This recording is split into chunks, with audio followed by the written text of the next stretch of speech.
Jadi inilah dia poin FPL injury time di game week kedua, di mana 66 poin kayak untuk beating the average yang mana itu hanya 56. So ini dia show terselamatkan poin bonus ya. So this is it, hanya Bruno, Salah, Son, Ivan Toney blank ya, dan Antonio kembali gacor di game week kedua. So here we go untuk ke game week ketiga. Saatnya kita akan lihat fixtures terlebih dahulu.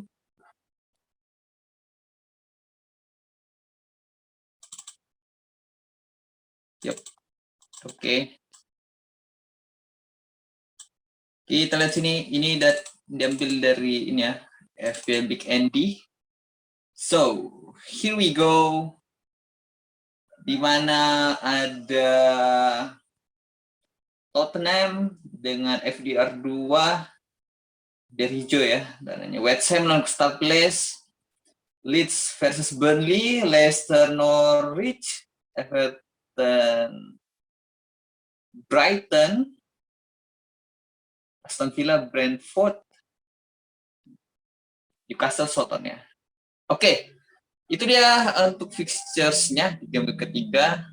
Dan saatnya kita berburu pemain siapa yang kita akan masukkan di squad FPL Injury Time Odds nanti. Yang pertama jelas ya, Michail Antonio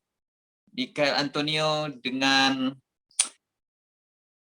26 poin, if I'm not mistaken ya, di 2 game terakhir, dan akan melawan Crystal Palace yang belum mencetak 1 gol pun di dalam 2 game terakhir juga. So I will pick him obviously. Dan mods transfer in ya, pemain yang paling banyak diambil untuk game ketiga Jurnal termasuk salah satunya. Oke, next. Son ya, Son meskipun lawan Wolves dia nggak dapat poin dari assist atau gol, but I will pick him. Tapi udah ada juga di ini ya. Tapi kalau kalian belum punya, kalian bisa pertimbangkan. Terus gimana kalau misalkan ada Mo Salah? Nah itu bagusnya Mo Salah untuk 1 week punt atau 2 weeks punt, kalian bisa transfer in Son ke dalam squad kalian untuk menggantikan Mo Salah. Di mana meskipun Mo Salah main di Anfield ya nanti lawan Chelsea, but my money on Chelsea actually. So it's hard for me to hold Salah anymore. Itu kalau kalian punya kesempatan misalkan kayak untuk ini ya, untuk transfer Salah langsung tanpa banyak pertimbangan yang lain. Karena kalau udah 2 transfer kan artinya kalian sempat. Oke, next Bruno versus Wolves ya. Obvious, meskipun kemarin juga blank ya, dapat kuning jadi hanya 1 poin, but I will pick him also. Dan Dominic Calvert-Lewin, Everton ya, meskipun lagi malah 6 game awal di Premier League mereka dapat jadwal yang bagus, FDH-nya 2 dan 3, jadi Lewin 2 match 2 gol, jadi pertimbangan yang bagus untuk para manajer untuk ngambil ini. So kita lihat dengan squad kita di FPL ya, dengan Sanchez, Rudiger, Scholes, Tsimikas, Rafinha, Benrahma, Fernandes, Salah, Son, Ings. Transfer planning kemungkinan besar akan -4. Jadi begini para manajer ya. Ini bukan saya yang ngomong juga, tapi para expert FPL yang lain. Dimana -4 itu sebenarnya adalah -2 kalau yang ditransfer itu menghasilkan 2 poin. Jadi misalkan gelandang atau penyerang atau back lah. Tapi selama backnya nggak clean sheet lebih dari maksudnya nggak clean sheet ya, nggak kebobolan sampai 2 gol, ya tetap akan jadi -2 sebenarnya. Ya, seperti itu. Ya sebenarnya -4 atau -2. -8 adalah sebenarnya -4, itu pun kalau transfernya sukses, dalam artian transfernya minimal menghasilkan 2 poin lah, seperti itu. Oke, jadi inilah transfer planning saya, di mana Tony saya akan ganti dengan Antonio. Ben Rahma kan sudah ada, jadi karena saya pertimbangin show ya, show meskipun banyak yang ngambil ya, TSB-nya tinggi juga, tapi saya akan mengganti dengan Eric Dier.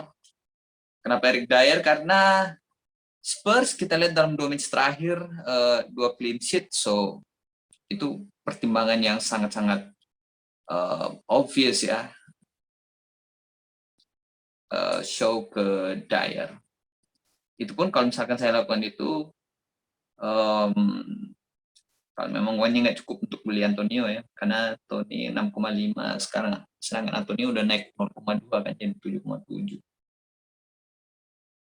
Seperti itu. Son juga, kan Son udah ada ya. Simikas nanti saya ganti dengan Amartey ya, karena kabar terakhir Yannick Vestergaard masih dalam tabungan cedera, Evans juga masih cedera, jadi artinya Amartey masih akan tinggal di squad utama bareng Soyuncu, bareng Leicester ya. Dengan resiko nggak clean sheet, ya nggak apa-apa lah.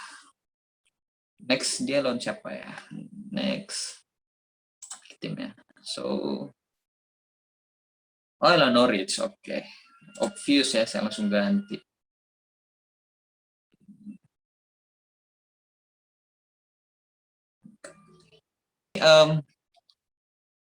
Line up sementara ya, line up sementara untuk game week ketiga. Antonio masuk, kalau duitnya nggak cukup, show akan saya korbankan untuk ke Eric Dier. Oke, seperti itu. Dan gimana untuk premium ya, premium players, misalkan kayak Lukaku, Harry Kane ya terakhir tadi lawan di UCL lawan Pacos dia brace 2 gol, so it's a good move. Jadi kalian bisa pertimbangkan juga untuk sebagai diferensial terutama ya. Namun saya akan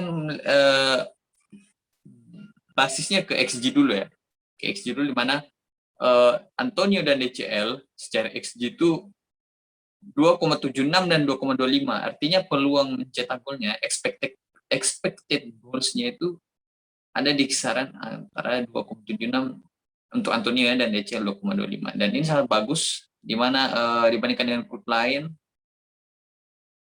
Pelé saja 0,9, artinya peluang untuk mencetak golnya itu hanya 0,9, harapan golnya. Jadi untuk premium bisa kalian pertimbangkan juga kayak Harry Kane atau Romelu Lukaku, but my eyes are still on these two guys, ke Antonio dan DCL ya, karena secara fixtures dan secara statistik mereka udah membuktikan semuanya. Seperti itu, dan I will show you this also.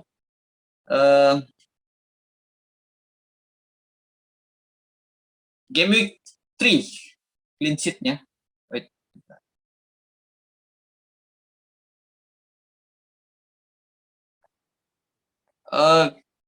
Probability clean sheet ya, dari ini aku ambil dari FPL. Nanti saya akan cantumkan linknya semua dari sumber yang saya ambilnya.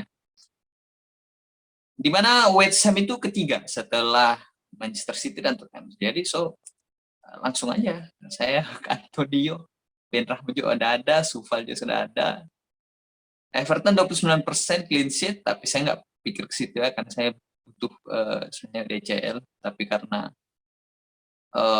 jatah kuota striker sudah full, di mana untuk saat ini saya akan stick dengan 2 striker dulu. Jadi yang paling diganti antara gelandang atau back ya. Jadi formasi 4-4-2 atau 3-5-2 sih.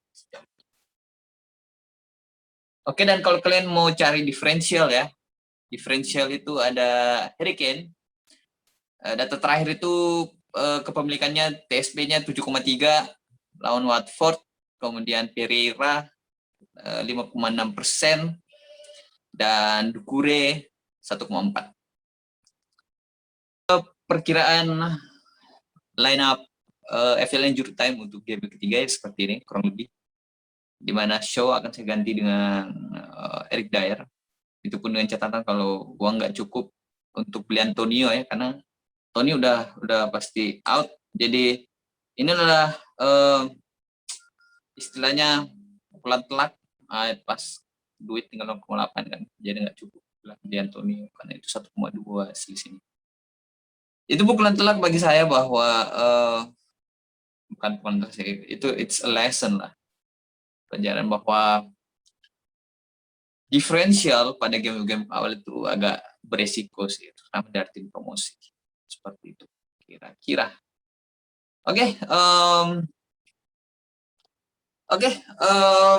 itu dari saya mengenai persiapan untuk game week ketiga. Jika kalian ada pertanyaan atau komentar atau masukan untuk konten FPL Injury Time ke depan, I really appreciate it. Dan salam panah hijau guys. Maaf Pandit Football kita pinjam tagline-nya. Sampai jumpa di 2 minggu ke depan. Buat konten FPL Injury Time akan ada tayang minimal sekali seminggu. Dan sampai jumpa di game week 4 2 minggu depan. Dan ingat pemain-pemain yang main di kualifikasi selain Eropa itu tidak diizinkan terbang untuk di negara-negara yang dalam tanda kutip red list ya soal COVID-19. Jadi kalian nggak usah khawatir apakah dia akan karantina lagi apa enggak, karena mereka nggak akan diizinkan oleh dari otoritas Premier League itu sendiri. Oke, sampai jumpa di game week keempat. So that's from me, FPL Injury Time.